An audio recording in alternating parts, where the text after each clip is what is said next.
హల్లెలూయా. ప్రభువైన యేసుక్రీస్తు నామములో మరొకసారి మీ అందరికీ వందనాలు. గత కొన్ని వారాలుగా ఎబ్రీ పత్రికలో నుంచి కొన్ని వాక్యాలు మనం ధ్యానం చేస్తూ ఉన్నాం. ఈరోజు కూడా ఎబ్రీ పత్రికలో నుంచి మరొక మాట మనం ధ్యానం చేద్దాం. ఎబ్రీలకు రాసిన పత్రిక 5వ అధ్యాయము 7వ వచనాన్ని మనం ఒకసారి చదువుదాం. ఎబ్రీలకు రాసిన పత్రిక 5వ అధ్యాయము 7వ వచనాన్ని మనం చదువుదాం.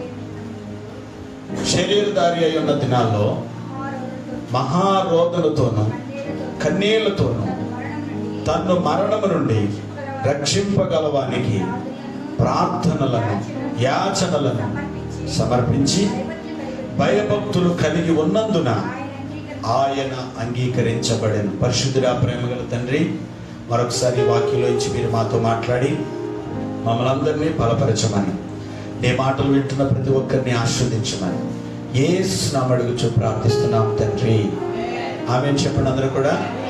అందరికీ వందనాలు. మరొకసారి దేవుని బిడ్డలారా, ఇక్కడ చదివినటువంటి లేఖన భాగాన్ని చూస్తున్నాం కదండి. ప్రభువైన యేసుక్రీస్తు వారట శరీరధారిగా ఉన్న దినాల్లో, ఎలాగండి? శరీరధారిగా ఉన్న దినాల్లో ఆయన మహారోదనతో కన్నీళ్లతో తన మరణం నుండి రక్షింపగలవానికి ఏం చేశారంటే ఆయన ప్రార్థనలు చేశారు. దేవునికి స్తోత్రం. చెప్పండి అందరూ కూడా హల్లెలూయా. ప్రభువైన యేసుక్రీస్తు వారు ఏం చేశారంటమ్మా? ప్రార్థనలు చేశారు. ప్రార్థన ప్రతి ఒక్కరూ చేయాలి. పైగా ప్రార్థనే కాదండి, ఆయన కన్నీటి ప్రార్థన చేశారు. ఏ ప్రార్థనమ్మా? కన్నీటి ప్రార్థన. కన్నీటి ప్రార్థన ఎవరైతే చేస్తారో దేవుడు వారి కన్నీటి ప్రార్థన విని దేవుడు అద్భుతాలు చేసే దేవుడు, గొప్ప కార్యాలు చేసే దేవుడు. హల్లెలూయా. యేసు ప్రభువారు ఆయన 33.5 సంవత్సరాల్లో 30 సంవత్సరాలు ఆయన తల్లిదండ్రుల దగ్గర ఉండి ఏం చేశారు అని అంటే, ఆయన వడ్రంగి పని చేస్తూ తల్లిదండ్రులకి సహకరిస్తూ ఆయన శరీరధారిగా ఉన్న ఆ దినాల్లో ఎంతో రోదనంతో ఆయన ప్రార్థన చేశారు. ఆ తర్వాత 3.5 సంవత్సరాలు ఆయన పరిచర్య చేశారు. ఈ 3.5 సంవత్సరాల్లో ఆయన పరిచర్య చేశారు. ఆ పరిచర్యలో కూడా పగలంతా ఆయన సువార్త ప్రకటిస్తూ రాత్రులు ఎక్కువగా దేవుని సన్నిధిలో ప్రార్థన చేస్తూ వచ్చారు. దేవునికి స్తోత్రం. ఆయన శిష్యులు కూడా ఎన్నోసార్లు మీరు శోధనలో ప్రవేశింపకున్నట్లు ఏం చేయమన్నారు? మెలకువగా ఉండి ప్రార్థన చేయండి అని చెప్పారు. హల్లెలూయా. కొన్నిసార్లు ప్రభు కూడా అన్నారు, ఒక్క గడి అయినను మీరు మేలుకొని ఉండి ప్రార్థన చేయలేదా అని తన శిష్యుల్ని ప్రశ్నించిన పరిస్థితులు మనం చూసాం. దేవుని బిడ్డలారా, ప్రభువైన యేసుక్రీస్తు వారు ఎంత ప్రార్థన చేశారు, ఎంత రోదన చేశారు, ఎందుకు ఆయన ప్రార్థన చేయాల్సి వచ్చింది అని ఒకసారి మనం ఆలోచించాలి. చూడండి, ప్రార్థన ఎందుకు చేయాలి? మనం ఈరోజు ఒక 4 విషయాలు మీతో పంచుకోవాలని ఇష్టపడుతూ ఉన్నాను. సమయభావాన్ని బట్టి త్వరగా మనం ముందుకు వెళ్దాం. నిజంగా దేవుని బిడ్డలారా, యేసు ప్రభువారే ఈ భూమి మీద శరీరధారిగా ఆయన వచ్చినప్పుడు ఎంతో ప్రార్థన, రోదన. నిజంగా ఈ రోజున మనం దేవుని సన్నిధిలో దేవుని మాటలు వింటున్న మనందరికీ ప్రార్థన ఎంతో అవసరం కదండి. చెప్పడం ఏంటమ్మా? ప్రార్థన ఎంతో అవసరం. యవనస్తులకైనా, చిన్నలకైనా, పెద్దలకైనా, ఎవరైనా సరే ప్రతి ఒక్కరు కూడా ప్రభు సన్నిధిలో ప్రార్థన చేయాల్సినంత అవసరత ఎంతైనా ఉంది. యేసు ప్రభు వారు ఆయన శరీరధారిగా ఉన్న దినాల్లో ఎంత ప్రార్థన ఆయన చేశారు. కన్నీళ్లతో, మహారోదనతో ప్రార్థన చేశారు కదండి. ఎంత మహారోదనతో ఆయన ప్రార్థన చేశారు. కాబట్టి ప్రార్థన చాలా అవసరం. ప్రార్థన లేనివాడు ప్రాణము లేని వానితో సమానము. హల్లెలూయా. అన్ని పనులు మనం చేస్తాం, ఎన్ని పనులైనా చేస్తాం. ఉదయం నుంచి కానీ సాయంత్రం వరకు ఎన్ని పనులైనా సరే కాడి మీద, భుజం మీద వేసుకుని చేస్తూ ఉంటాం. కానీ ప్రార్థన అనేటప్పటికీ ఎదరికి రాలేని పరిస్థితి. ప్రార్థన చేస్తేనే ఆశీర్వాదం ఉంటుంది. దేవునికి స్తోత్రం. కుటుంబం దీవెనకరంగా ఉంటుంది. ప్రతి కుటుంబంలో ప్రార్థన ఉండాలి. ప్రతి వ్యక్తిగత జీవితంలో ప్రార్థన అనేది చాలా ప్రాముఖ్యమైనది. ప్రభువైన యేసుక్రీస్తు వారే అంత ప్రార్థన రోదన చేశారంటే మనం కూడా ఏం చేయాలమ్మా? ప్రార్థన చేయాలి. మొట్టమొదటి విషయం చెప్తాను, ప్రార్థన ఎందుకు చేయాలి అని అంటే అక్కడ యేసు ప్రభు చెప్పారు, మరణము నుండి రక్షింపగలవానికి. చెప్పండి అమ్మా, అందరూ అనండి మాట. మరణము నుండి రక్షింపగలవానికి ఏం చేయాలి? మనం ప్రార్థన చేయాలి. అంటే మరణం అంటే రాదా? ఎవరు మాట్లాడతలేదు. మరణం మనకి రాదా? వస్తుంది. అది శారీరకమైనటువంటి మరణం. అది ప్రతి శరీరం కూడా మరణించవలసిన అవసరం ఉంది. ఎన్ని సంవత్సరాలు బ్రతికినా మరి మరణం అనేది తప్పదు. మరణము చూడక బ్రతుకు నరుడు ఎవడు? ఎవడైనా ఉన్నాడా? ఎంత గొప్పవారైనా సరే మరణం చూడకుండా ఎవరో కూడా ఉండడానికి అవకాశం లేదు. నేను యూట్యూబ్లో చూశానండి, ఆయన పేరు మైకేల్ జాక్సన్ గారు. అంటే ఎంతమందికి తెలుసు అంటే చదువుకున్న వాళ్ళకి తెలుస్తుంది. నేను యూట్యూబ్లో చూశాను. ఆయన ఈ మైకేల్ జాక్సన్ గారు 150 సంవత్సరాలు బ్రతకాలనుకున్నాడు. ఎన్ని సంవత్సరాలమ్మా? 150 సంవత్సరాలు బ్రతకాలనుకున్న ఆయన 50 సంవత్సరాల లోపులోనే 50 సంవత్సరాల్లోనే చనిపోయాడు. పైగా ఎన్ని జాగ్రత్తలు తీసుకున్నాడండి ఆయన. అంటే ఎక్కువ కాలం బ్రతకాలని, భూమి మీద ఎక్కువ కాలం, అంటే కనీసం 150 సంవత్సరాలైనా బ్రతకాలని అసలు చేతులకు కూడా బ్లౌజులు వేసుకునేవాడంట. మరి చాలా జాగ్రత్త. ఎవరైనా సేకరణ ఇచ్చినా కానీ మరి మామూలు చేయించేవాడు కాదు, బ్లౌజ్ వేసుకుంటేనే కానీ ఆయన సేకరణ ఇచ్చేవాడు కాదంట. అన్ని జాగ్రత్తలు. మంచి డాన్సులు అనుకుంటా ఆయన. మరి బాగా డాన్సులు వేస్తున్నట్టు చూశాను నేను. దేవుని స్తోత్రం, డాన్సులు వేస్తా ఉన్నాడు. సరే, ఎందుకు మాట చెప్తున్నానంటే ఆయన 150 సంవత్సరాలు బ్రతకాలనుకున్నాడు. 50 సంవత్సరాలు అంటే మరి ఆ ఇంట్లోనే మనం డాక్టర్ దగ్గరికి వెళ్తాం. ఎక్కడికి వెళ్తామండి మనం? డాక్టర్ దగ్గరికి. ఆయన డాక్టర్ దగ్గరికి వెళ్ళడం అవసరం లేదు. ఇంట్లోనే కొంతమంది డాక్టర్లనే పెట్టుకున్నాడు కూడా, ఎప్పుడు కూడా. అయితే ఆయన చనిపోయినప్పుడు ఆయన ఏమంటారండి, పోస్ట్ మాస్టర్ చేస్తే ఆయన శరీరం మీద ఎన్నో సూదులు పడ్డాయంట, ఎన్నో ఇంజక్షన్లు పడ్డాయంట. పైగా ఆక్సిజన్ ఇంట్లో పెట్టేసుకున్నాడంట. చచ్చిపోయిన సమాధిలో పెడితే బాక్స్లో పెడతారు కదా, అలాంటి ఆక్సిజన్ బాక్స్లో కూడా పడుకునేవాడంట ఆయన. అంటే బ్రతకాలన్న ఆశతో ఎక్కువ సంవత్సరాలు, అందరికన్నా భూమి మీద బతికిన వాళ్ళ కంటే నేను ఎక్కువ సంవత్సరాలు బ్రతకాలనుకున్నాడు, కానీ అది ఆయన వల్ల కాలేదు. సరే, నేను ఆయన గురించి చెప్పట్లేదు. అందరూ ఒకసారి దేవునికి స్తోత్రం చెప్పండి. అంటే సందర్భాన్ని బట్టి చెప్తున్నాను. అంటే 150 సంవత్సరాలన్నా బతకాలనుకున్నాడు, కానీ ఎంతమంది డాక్టర్లు పెట్టుకున్నా, స్వయంగా ఇంట్లోనే ఆక్సిజన్ పెట్టుకున్నా కానీ మరణాన్ని నుంచి తప్పించుకునే అవకాశం ఆయనకి లేదు. సరే, శరీర మరణం అనేది ప్రతి ఒక్కరికి వస్తుంది, అది తప్పదు. కానీ ఆత్మ, మన ఆత్మను చూసారా, మనలో ఆత్మను చూసారా, ఆ ఆత్మ నరకానికి వెళ్ళిపోవడం అనేది 2వ మరణము. అంటే మన ఆత్మ నరకానికి వెళ్ళిపోకూడదు. మన ఆత్మను రక్షించుకోవడం కొరకు, ఆ మరణాన్ని తప్పించడం కొరకు మనం ఏం చేయాలంటే తప్పనిసరిగా దేవుని దగ్గర కన్నీటితో ప్రార్థన చేయాలి. అందరూ ఒకసారి దేవునికి స్తోత్రం. హల్లెలూయా. నరుని ఆత్మ యెహోవా పెట్టిన దీపము. ఈ దీపాన్ని ఆరిపోకూడదు.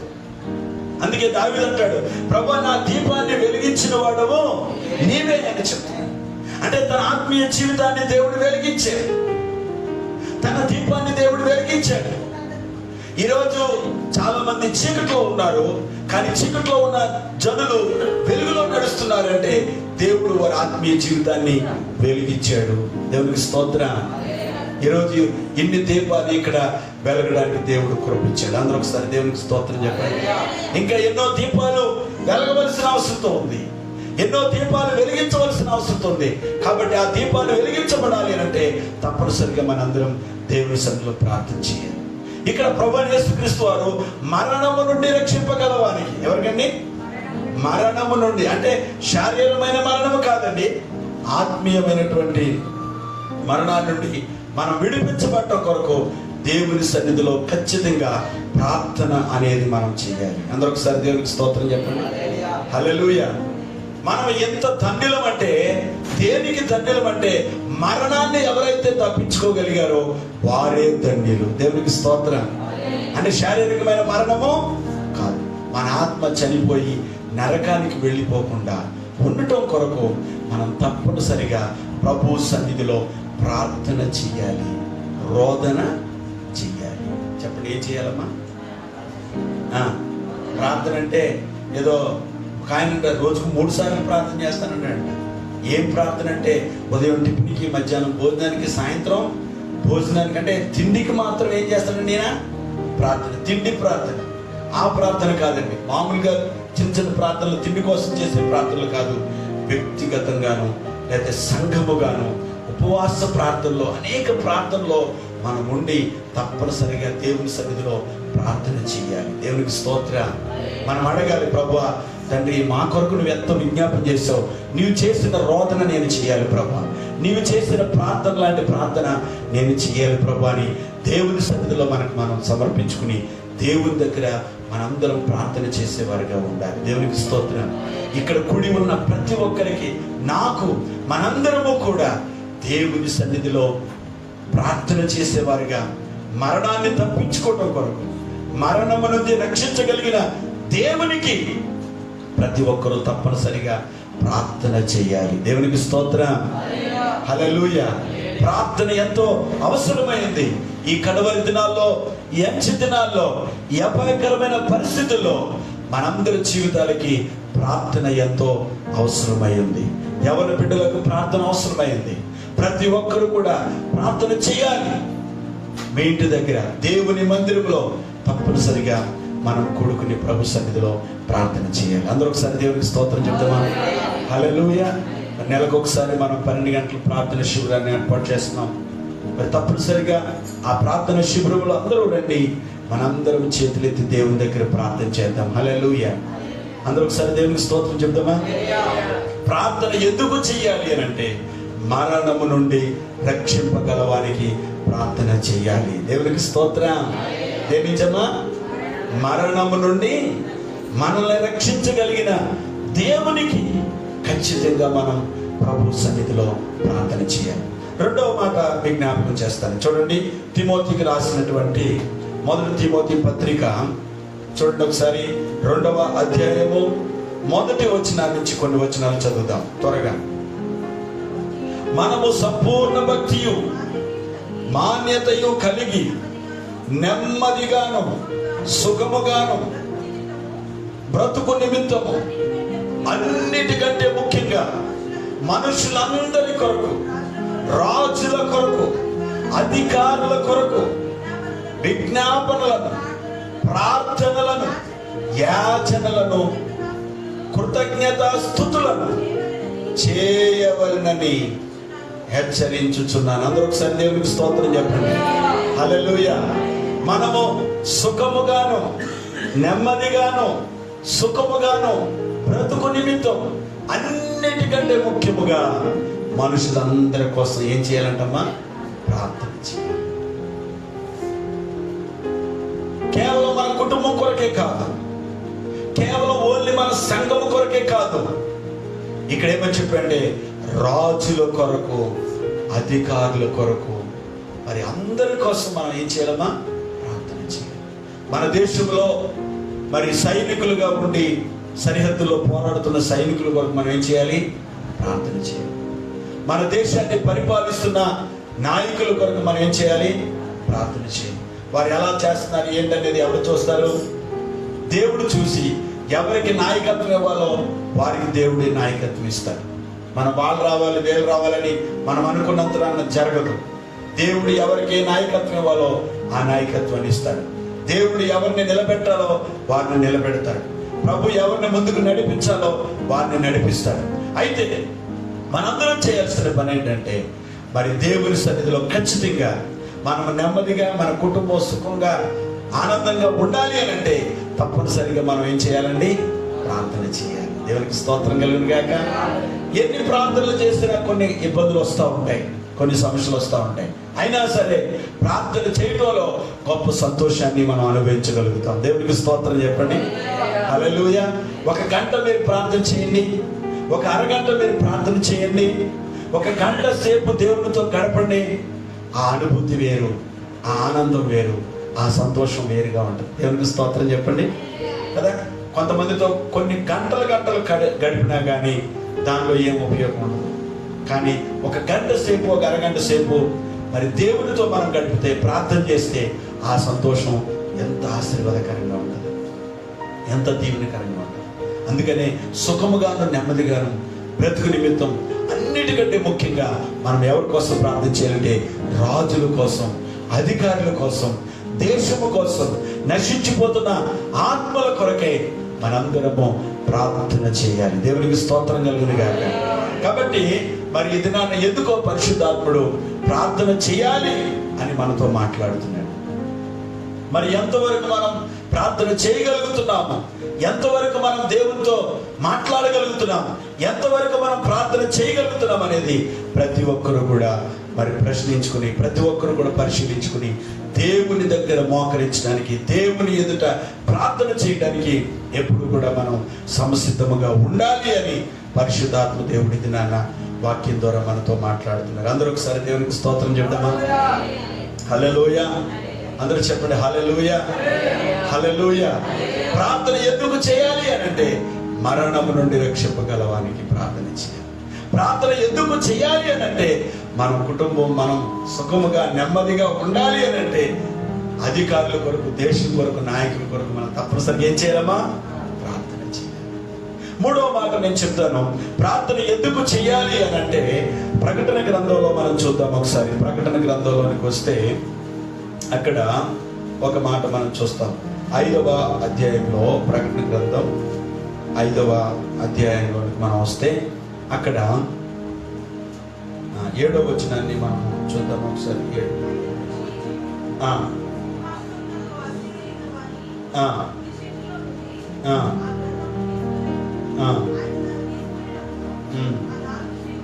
ఆ 4 జీవులను, వీణలను,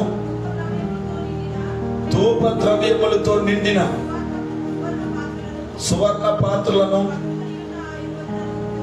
పట్టుకొని ఉన్న 24 పెద్దలను ఆ గొర్రెపిల్ల ఎదుట సాగిలపడిరి. ఈ పాత్రలు పరిశుద్ధుల ప్రార్థన పాత్రలు. అందరూ ఒకసారి దేవునికి స్తోత్రం చెప్పండి. ఈ పాత్రలు పరిశుద్ధుల ప్రార్థన పాత్రలు. అందరూ ఒకసారి దేవునికి స్తోత్రం చెప్పండి. అమ్మా, మన ప్రార్థన ఎక్కడ ఉండాలి చెప్పండి అందరూ. అయ్యా, మన ప్రార్థన ఎక్కడ ఉండాలి? పరిశుద్ధుల ప్రార్థన పాత్రలలో ఉండాలి. అందుకోసం మనం ఏం చేయాలమ్మా? ప్రార్థన చేయాలి. ప్రార్థన చేయమన్నారు కదా అని చేయడం కోసం కాదు, ప్రార్థన చేసుకోవాలి కదా అన్న దానికోసం కాదు. ప్రార్థన ఎందుకు చేయాలి అని అంటే ఇక్కడ మనము ఇక్కడ 8వ వచనంలో మనం చూస్తున్నాం కదండి. చదవమ్మ ఒకసారి. ఆయన దానికి తీసుకుని 4 జీవులను, ఆ వీణలను, ధూపద్రవ్యములతో పట్టుకున్న సువర్ణ పాత్రలను. చూడండి, అక్కడ 4 జీవులు, 24 పెద్దలు ఉంటారట. దేవునికి స్తోత్రం, హల్లెలూయా. ఎవరు ఉంటారండి ఇక్కడ? అందరూ చెప్పాలి. 4 జీవులు, 24 పెద్దలు ఉన్న సమక్షంలో అక్కడ ఏమున్నాయంటే ప్రార్థన పాత్రలు ఉన్నాయంట. పరిశుద్ధుల ప్రార్థన పాత్రలు ఉన్నాయంట. ఆ పాత్రలో మన ప్రార్థన ఉండాలి. అందరూ చెప్పండి, నా ప్రార్థన ఉండాలి. అందరూ అంటలేదు, నా ప్రార్థన ఉండాలి. ఆమేన్, హల్లెలూయా. మరి ఉండాలంటే చేయాలా? ఉండాలంటే ఏం చేయాలి? బ్యాంకులో డబ్బులు ఉండాలంటే ఊరిని వచ్చేద్దయా? బ్యాంకులో అకౌంట్లో డబ్బులు ఊరిని వచ్చేద్దయా? ఏం చేయాలి? వేయాలి. ఎవరికి కదా, బ్యాంకులో వేస్తేనే డబ్బులు కనపడతాయి, వేయకుండా ఎలా వస్తాయి? అలాగే ప్రార్థన చేయకుండా ప్రార్థన ఉండదు. హల్లెలూయా. 24 పెద్దలు, 4 జీవులు. ఇక్కడ ఆ పద్మాసు దీవులో ఉండి యోహాను దేవుని ప్రత్యక్షతను చూస్తూ ఉన్నాడు. దేవునికి స్తోత్రం, హల్లెలూయా. దేవుని సన్నిధిని అనుభవిస్తూ అక్కడ ఆ వధించబడిన గొర్రె పిల్లను చూస్తున్నాడు. వదలు తేబడిన గొర్రెపిల్ల ఉంది కదా, ఆ వధించబడిన గొర్రెపిల్ల, ఆ యోధా గోత్రపు సింహము, దావీదు చిగురైనటువంటి ఆ యోధా గోత్రపు సింహాన్ని యాహాను ప్రత్యేకంగా చూస్తూ ఉన్నాడు. దేవుడు అన్ని కూడా అతనికి చూపిస్తూ ఉన్నాడు. అక్కడ 24 పెద్దల్ని చూపించాడు, 4 జీవులను చూపించాడు. అక్కడ పరిశుద్ధుల మరి చేసినటువంటి ప్రార్థనల యొక్క పాత్రలను చూపించాడు. అందుకే దావీదు అంటాడు, ప్రభువా నా ప్రార్థన ధూపం వలెను. చెప్పండి ఏంటమ్మా, ఎలా ఉండాలి ప్రార్థన? ఎలా ఉండాలి? ఎవరు మాట్లాడతలేదు? పొద్దున ఏం తినలేదా? కొంచెం గట్టిగా చెప్పండి అందరూ ఒకసారి. దేవునికి స్తోత్రం చెప్పండి. హల్లెలూయా. నా ప్రార్థన ధూపం వలె. ధూపం అంటే ఎలా ఉంటుందమ్మా? నిప్పుల మీద ఏం వేస్తారు? సాంబ్రాన్ని వేసినప్పుడు ఏమవుతాయి? ఓ పొగ. ఆ పొగ ఏమో పని చేయదు. దేవునికి స్తోత్రం చెప్పండి. అదే ఎంత పొగేసి ఇలా అని ఎన్ని అన్నా కానీ ఏం ఉపయోగం ఉండదు. అంటే ఆ నిప్పుల మీద సాంబ్రాన్ని వేస్తే ఇల్లంతా ఏమైపోతామా? పొగ అయిపోతుంది. అదంతా ఇప్పుడు కాసి నిప్పులు అక్కడ వేసి అంత సాంబ్రాన్ని అక్కడ వేస్తే ఇల్లు, ఈ చర్చి మొత్తం ఇదంతా కూడా పొగతో నిండిపోతుంది. కానీ మన ప్రార్థన ఎలా ఉండాలంటే ధూపములే ఉండాలి. దేవునికి స్తోత్రం. హల్లెలూయా. ఆ ధూప ద్రవ్యములు చేత పట్టుకుని ఆ సువర్ణ పాత్రలో పరిశుద్ధుల ప్రార్థనలో మన ప్రార్థన ఉండును గాక. దేవునికి స్తోత్రం. హల్లెలూయా. దేశం కొరకు మనం చేస్తున్న ప్రార్థన, ప్రజల కోసం మనం చేస్తున్న ప్రార్థన, నశించిపోతున్న ఆత్మల కొరకు మనం చేస్తున్న ప్రార్థన ఎక్కడ ఉండాలి అని అంటే ఆ పరిశుద్ధుల ప్రార్థన పాత్రలో ఉండాలి. అందరూ ఒకసారి దేవునికి స్తోత్రం చెప్పండి. అపోస్తుల కార్యాల గ్రంథంలో 10వ అధ్యాయంలో అక్కడ దేవుని దూత మరి అక్కడ కొర్నేలికి ప్రత్యక్షమై ఒక మాట చెప్తా ఉంది. చూడండి, అక్కడ 4వ వచనం చూస్తే, అతను దూత వైపు తేరి చూసి భయపడి ఏమని అడిగాడు. అందుకు దూత, నీ ప్రార్థనలు, నీ ధర్మ కార్యములు దేవుని సన్నిధికి జ్ఞాపకార్థముగా చేరినవి. అందరూ ఒకసారి దేవునికి స్తోత్రం చెప్పండి. నీ ప్రార్థనలు ఎక్కడెక్కడ ఉంటే ఏం ప్రయోజనం లేదు. నీ ప్రార్థనలు అక్కడెక్కడ తిరిగితే ఏం ప్రయోజనం లేదు. ఎక్కడికి వెళ్ళాలి? దేవుని సన్నిధికి జ్ఞాపకార్థంగా ఉన్నాయండి. అందరూ ఒకసారి దేవునికి స్తోత్రం చెప్పండి. అంటే మనం ఎంత భయంతో ప్రార్థన చేయాలి ఏమా? ఎంత భక్తితో మనం ప్రార్థన చేయాలి? ఎంత నిగ్రహమైనటువంటి హృదయంతో మనం ప్రార్థన చేయాలి? మన ప్రార్థన ఎక్కడికి వెళ్ళాలి అంటే ఈ రేకులు దాటి అవతలకి వెళ్తే సరిపోద్దా? ఎక్కడి దాకా వెళ్ళాలి? దేవుని సన్నిధికి వెళ్ళాలి. అందరూ ఒకసారి దేవునికి స్తోత్రం చెప్పండి. హల్లెలూయా. అందుకనే యెషయా గ్రంథం 37వ అధ్యాయం 21వ వచనంలో అక్కడ హిజ్కియా గురించి దేవుడు మాట్లాడుతూ ఒక మాట అన్నాడు. చూడండి, అక్కడ ప్రవక్త చెప్తున్నాడు మాట. చదవండి. యెషయా గ్రంథము 37వ అధ్యాయము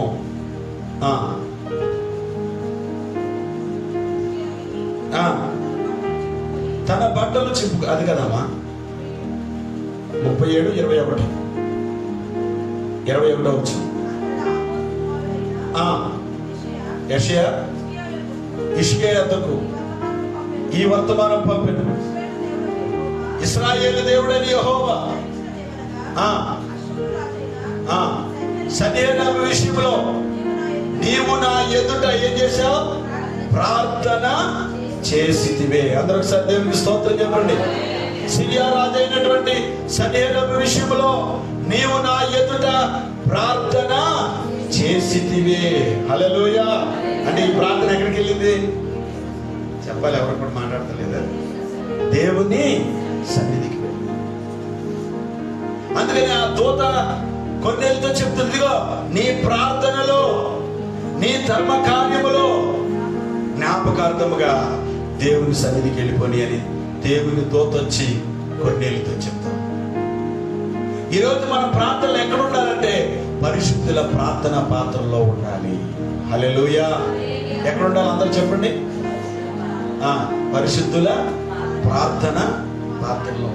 మరి ఉపవాస కూటాలు అన్నప్పుడు, మరి ప్రత్యేకమైన ప్రార్థనలు ఉన్నప్పుడు మనందరం పాలుపంపులు పొంది ఆ ప్రార్థనలో మనం చేతులెత్తి ప్రార్థన చేస్తున్నప్పుడు ప్రత్యేకమైన ఏ ప్రార్థనలు అయితే ఉన్నాయో ఆ ప్రార్థనలో మనం ప్రార్థన చేసినప్పుడు ఖచ్చితంగా మన ప్రార్థనలన్నీ ఎక్కడికి వెళ్తాయి? ఆ పరిశుద్ధుల ప్రార్థన పాత్రలో. అందరూ ఒకసారి దేవునికి స్తోత్రం చెప్పండి. ప్రార్థన ఎందుకు చేయాలి అంటే, మొట్టమొదటిగా మరణం నుండి రక్షింపగల వారికి మనం ఏం చేయాలి? ప్రార్థన చేయాలి.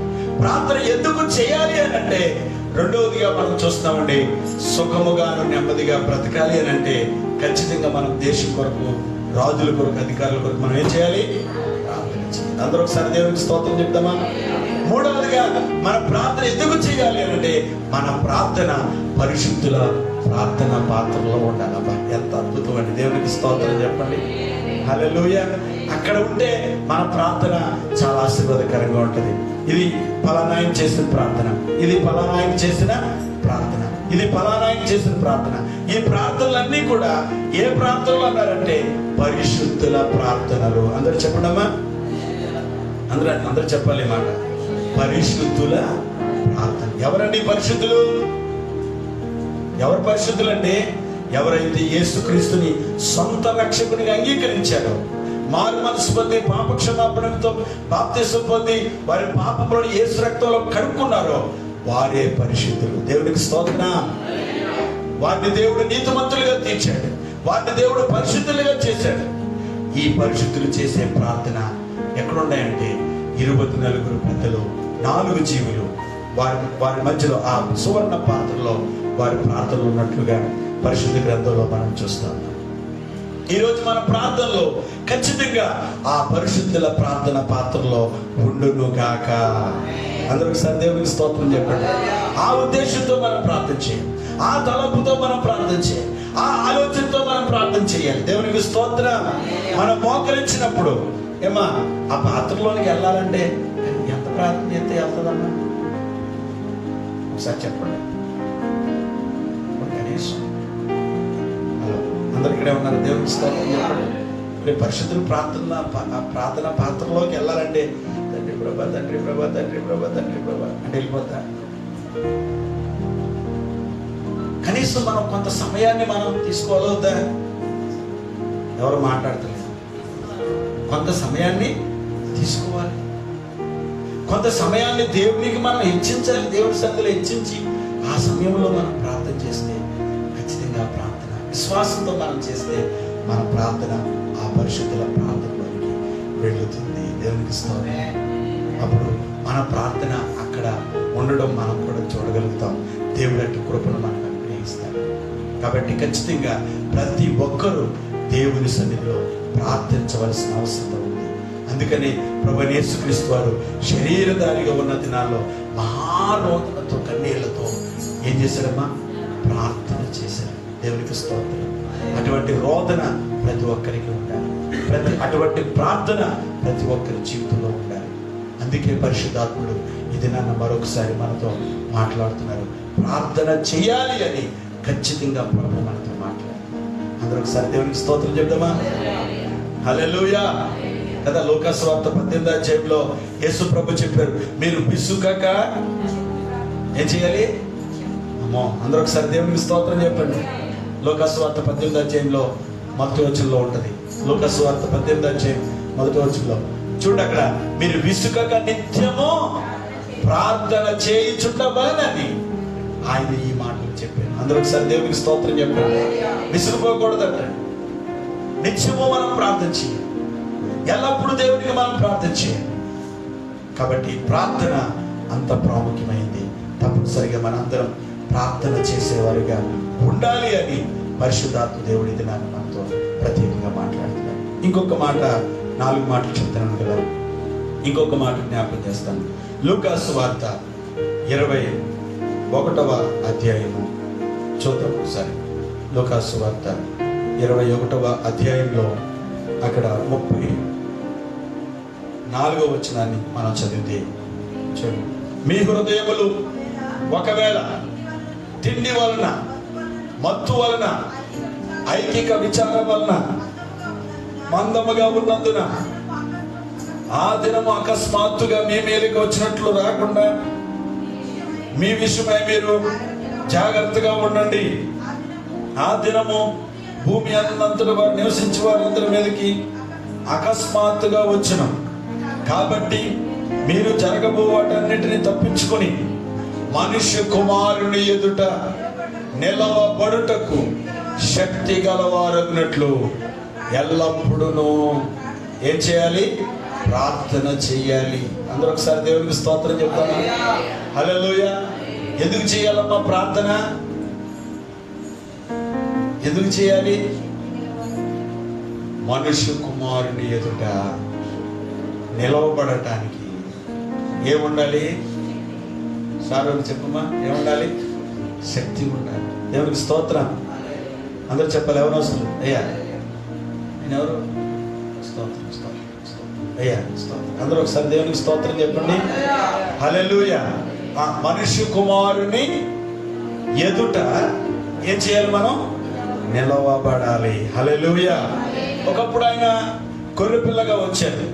ఇప్పుడు ఎలా వస్తున్నారండి? కొదమ సింహం అనే వస్తున్నారు. హల్లెలూయా. కొదమ సింహం లేక రాబోతున్నారు ఆయన. కాబట్టి ఆయన యోధా గోత్రపు సింహం. సింహాన్ని చూస్తే మనకేమొస్తుందమ్మా? చాలా మందికి పిల్లిని చూస్తేనే భయం వస్తుంది. పిల్లి ఎదురొచ్చినా భయం వస్తుంది. పిల్లిని చూస్తే కూడా భయపడుతూ ఉంటాం. అలాంటిది మరి సింహం దగ్గర మరి నిలబడాలంటే కష్టమే కదా. అందరూ ఒకసారి స్తోత్రం చెప్పండి. మీరు యాత్రికుని ప్రయాణంలో పుస్తకం చదివారా? యాత్రికుని ప్రయాణం పుస్తకం చదివారా? ఆ పుస్తకంలో యాత్రికుడు ప్రయాణం చేస్తున్న సమయంలో ఒక కొండ ఎక్కవలసి వచ్చింది. ఆయనతో పాటు ఇద్దరు ఉన్నారు. ఈ కొండ పక్క నుంచి ఏముందంటే, ఓ పక్కనేమో నాశనము అని ఉంది, మరో పక్కనేమో వినాశనం అని ఉంది. రెండు దారులు ఉన్నాయి. ఇప్పుడు ఈ యాత్రికుడు కొండ ఎక్కుతున్నాడు. వీళ్ళిద్దరు యాత్రికుడితో పాటు ప్రయాణం చేసిన వాళ్ళు ఇద్దరు అన్నారు, ఈ యాత్రికుడు తెలియలేనుడు ఎవడైనా కొండ ఎక్కుతాడేంట్రా? కొండ ఎక్కుతామంటే ఎంత కష్టం. కొండ ఎక్కుతాడా? ఇటో దారి ఉంది కదా, ఇటో దారి. ఒరే నువ్వు ఎలా వచ్చే? నేను ఎలా వచ్చేత?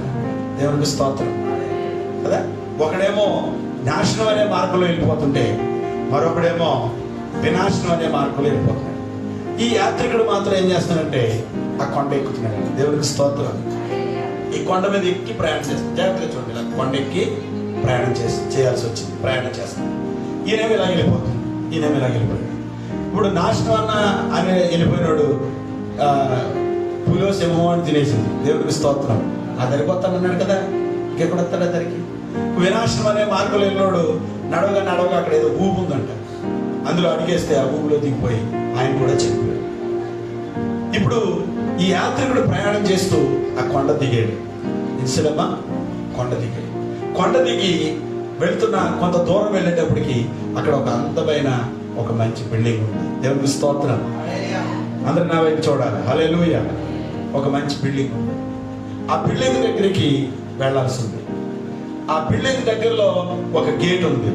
ఆ గేట్కి ఆ పక్కన ఒక సింహం, ఈ పక్కన ఒక సింహం. హలో, అందరికీ ఉన్నారా? దేవునికి స్తోత్రం చెప్పండి.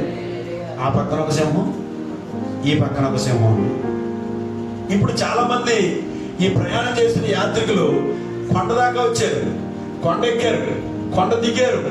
కానీ ఆ సింహాలను చూసి బాబు ఎవడెళ్తాడో ఈ మార్గం గుండానా, ఎందుకు వచ్చిన గొడవ ఇది అని చెప్పి ఏం చేశారంటే చాలా మంది వెనక్కి వెళ్ళిపోతారు. కానీ యాత్రికుడు మాత్రం ఆలోచిస్తూ ఉన్నాడు. హల్లెలూయా. మన వాళ్ళకి కొంచెం తొందరపాటు ఉండకూడదు, కొంచెం నిదానం ఉండాలి, నిదానించాలి. కొంచెం సమస్య వచ్చింది, కష్టం వచ్చింది, కొంచెం నిదానంగా అడిగేస్తూ ఉంటే అవన్నీ దేవుడు ఏం చేస్తూ ఉంటాడు చెప్పండి? సరి చేస్తాం. సరే, సింహం ఆ పక్కన ఒక సింహం, ఈ పక్కన ఒక సింహం కూర్చుని సోతా ఉన్నాయి. అయితే ఈ యాత్రికుడు కొంచెం దగ్గరికి వెళ్తా ఉన్నాడు. దగ్గరికి వెళ్తా ఉంటుంటే ఇప్పుడు ఏంటి, నేను ఆ అందమైన భవనంలోకి వెళ్ళాలి, ఎలా వెళ్ళగలుగుతాను ఏంటి అని చూస్తున్నప్పుడు జరిగిన విషయం ఏంటంటే ఆ పక్కనున్న సింహము, ఈ పక్కనున్న సింహము మరి కొంచెం ఎదరికి వెళ్ళేటప్పటికి కట్టేసి ఉన్నాయంట. దేవునికి స్తోత్రం చెప్పండి. ఏం చేస్తున్నాయమ్మా? కట్టేసి ఉన్నాయి. కొంచెం ధైర్యం వచ్చింది. దేవునికి స్తోత్రం చెప్పండి. చాలా మంది వెనక్కి వెళ్ళిపోయారు, కానీ ఆ సింహాన్ని చూసి వెనక్కి వెళ్ళిపోయారు. ఈయనైతే మాత్రం వెనక్కి వెళ్ళలేదు. ఎదరికి వెళ్తూ ఆ 2 సింహాలు ఎలా ఉన్నాయని చూశాడు. 2 సింహాలు కట్టేసి ఉండడం చూశాడు. అయితే ఈ 2 సింహాల మధ్యలోంచి వెళ్ళాలి. ఇప్పుడు కొంచెం దగ్గరికి వస్తూ ఉంటుంటే ఆ పక్కన ఒక సింహం, ఈ పక్కన ఒక సింహం, అటు ఇటు కాళ్ళు ఇలా లేపేసి చూస్తున్నాయి. రా, ఎప్పుడు వస్తావా అని చూస్తున్నాయి, చూస్తా ఉన్నాయి. అప్పుడు మరి ఎవరికైనా ఏమొస్తుందమ్మా? భయం వస్తుంది. అమ్మో, ఎలా వెళ్తావురా బాబు అని భయం వస్తుంది.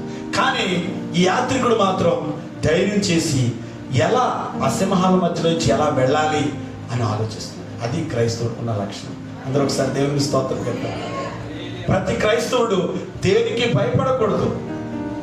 ఆ పరిస్థితుల నుంచి మనం ఎలా ఎదరికి వెళ్ళగలుగుతామా అనే ఆలోచనతో మనం వెళ్ళాలి. అందుకే దావీదు అంటాడు, నా ఆలోచనకర్త అయిన యెహోవాను నేను నిన్ను స్తుతిస్తున్నాను అంటాడు. దేవునికి స్తోత్రం చెప్పండి.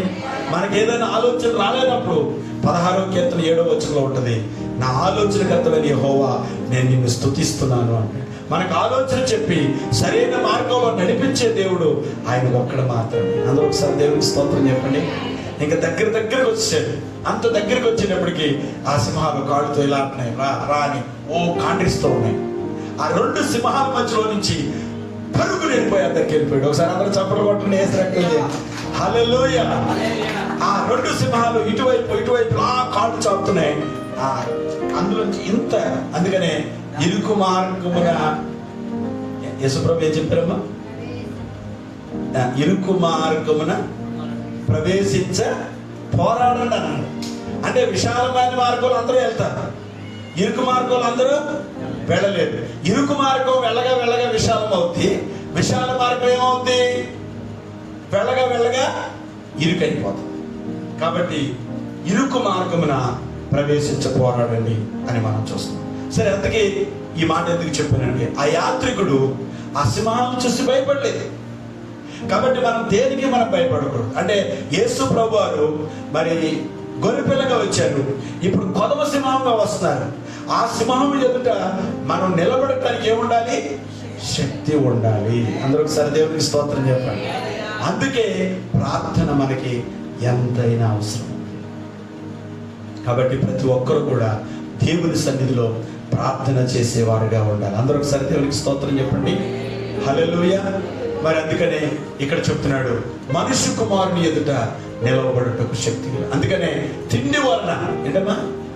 తిండి, మత్తు, ఐకికమైన విచారాలు, ఇవన్నీ మనల్ని ప్రార్థన చేయకుండా దేవునికి దూరంగా ఉంచడానికి తయారైంది.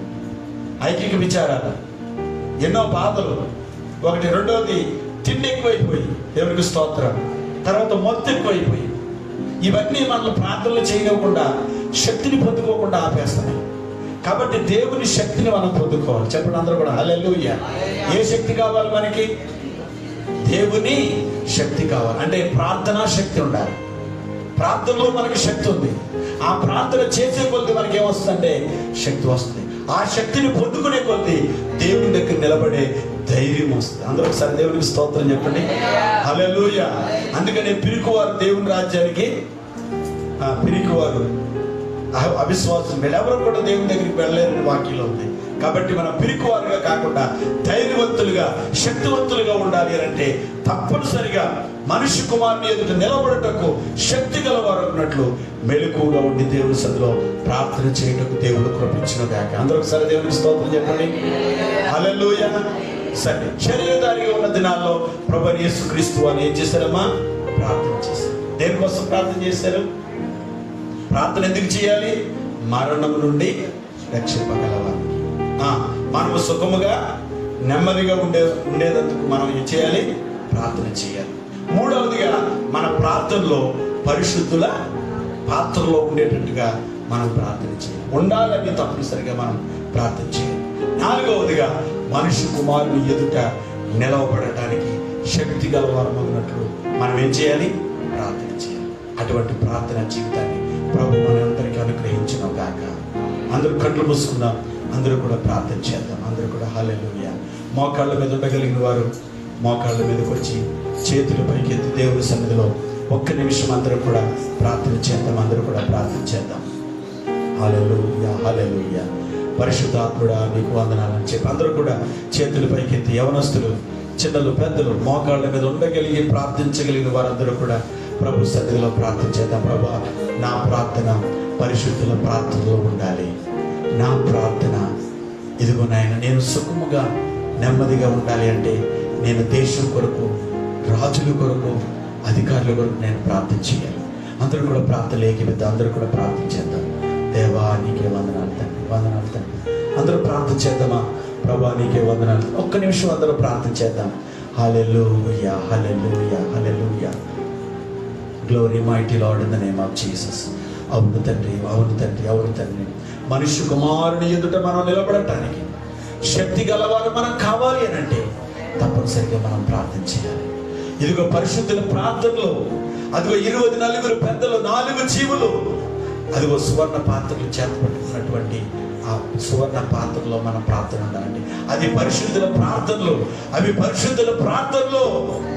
నిజమే, మన ప్రార్థనలో పరిశుద్ధుల ప్రార్థనలో ఉండాలి.